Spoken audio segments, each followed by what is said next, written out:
Hai sahabat, bagaimana kabarnya hari ini? Semoga kita semua dalam keadaan sehat dan baik-baik saja. Terima kasih sudah mengklik video ini. Dan bukan secara kebetulan kamu menemukan channel ini. Mungkin saat ini kamu sedang dalam keadaan terluka. Saat kita terluka, ada bagian dalam diri kita yang hancur, bahkan sampai berkeping-keping rasanya. Saat kita menjalani hal terberat dalam hidup, ada kalanya kita tidak tahu lagi rasanya bahagia. Terkadang hanya selalu merasa cukup dan tidak perlu bahagia, bersikap acuh terhadap kebahagiaan sendiri. Inilah awal dari seseorang yang sedang terluka. Setiap orang tentunya memiliki sudut pandang masing-masing. Terkadang diri kita yang sedang terluka malah melihat sudut pandang lain dan menjadikan persepsi orang lain menjadi utama. Padahal tentu salah besar. Tidak ada orang yang mampu merasakan hal yang sama seperti apa yang kita rasakan. Seberat apapun masalahmu, selalu ingat bahwa kamu bisa. Untuk itu, mari kita belajar bagaimana menyembuhkan luka di hati kita. Yang pertama, jangan pernah lupa untuk terus menyemangati diri sendiri. Ketika kita sedang dalam titik terendah atau sesuatu menimpa diri kita, selalu ingat untuk terus menyemangati diri sendiri.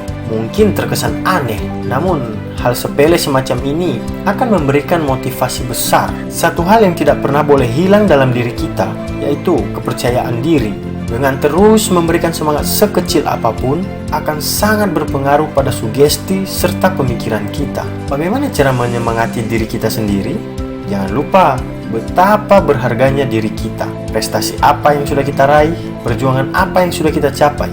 Ada banyak kebaikan yang pastinya sudah kita lakukan untuk orang-orang di sekitar kita, baik itu keluarga, teman, ataupun orang lain. Tentunya banyak yang sudah kita kerjakan.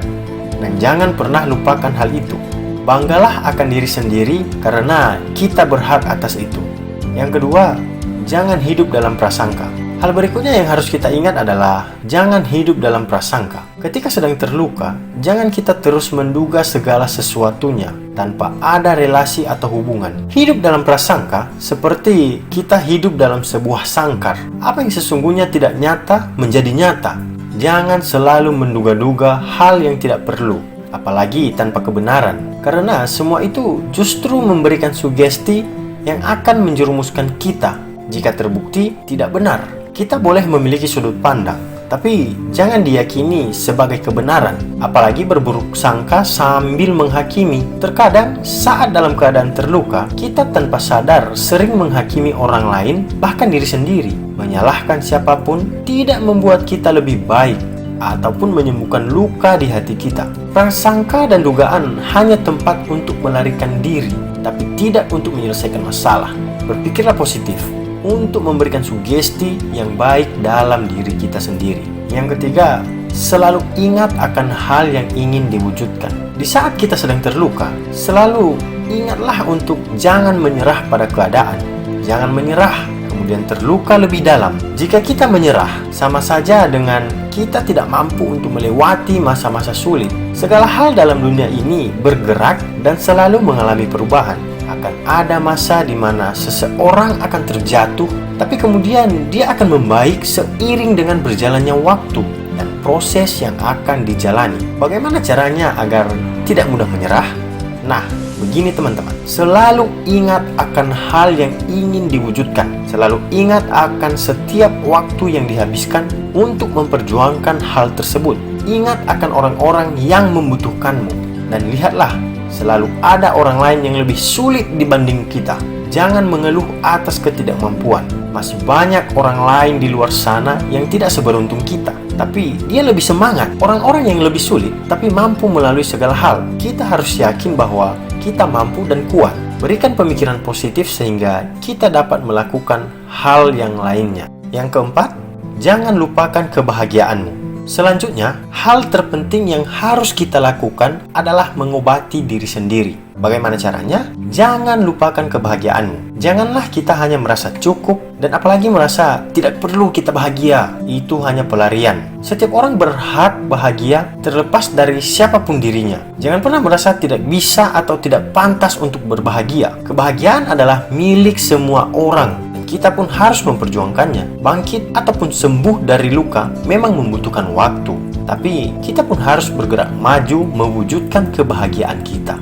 Yang kelima, jangan lupa untuk mengobati diri sendiri. Yang terakhir adalah jangan lupa untuk mengobati diri sendiri. Upaya pertama jika ingin melepaskan rasa sakit adalah dengan mengobati diri sendiri. Tidak ada satupun orang yang bisa mengobati luka selain diri sendiri. Karena selebihnya adalah sistem yang bisa dikatakan hanya sebagai pendukung. Perasaan tenang justru dimulai dari sugesti dan keyakinan sendiri bahwa kita bisa bangkit dan sembuh dari luka. Yakinkan diri sendiri bahwa kita kuat dan mampu melewati masa-masa tersulit. Bagaimana caranya? Kita membutuhkan ruang untuk meluapkan unek-unek dalam hati kita. Namun, jangan pernah meluapkan perasaan dengan memposting status di media sosial, karena itu pada akhirnya akan membuat kamu menyesal. Meluapkan perasaan justru hanya akan menjadi perbincangan di belakang dan kita tidak akan mendapat feedback yang langsung. Selain itu, jangan memutuskan permasalahan dalam kondisi mental tertekan, emosi, ataupun dengan waktu yang sangat singkat. Buatlah keputusan saat sudah memikirkan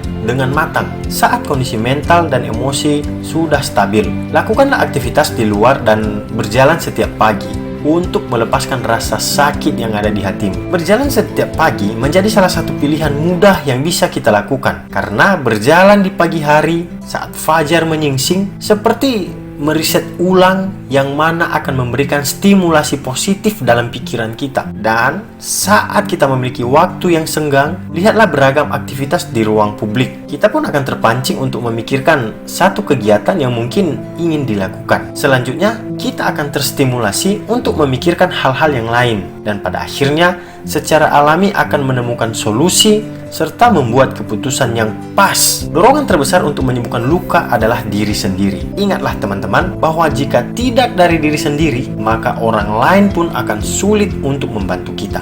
Demikian teman-teman, semoga ini bisa menjadi pedoman bagi kita untuk menjalani kehidupan yang lebih baik lagi ke depan. Jangan lupa dukung terus channel ini teman-teman dengan subscribe, like, share, dan komen. Terima kasih teman-teman dan sampai jumpa kembali. Bye-bye.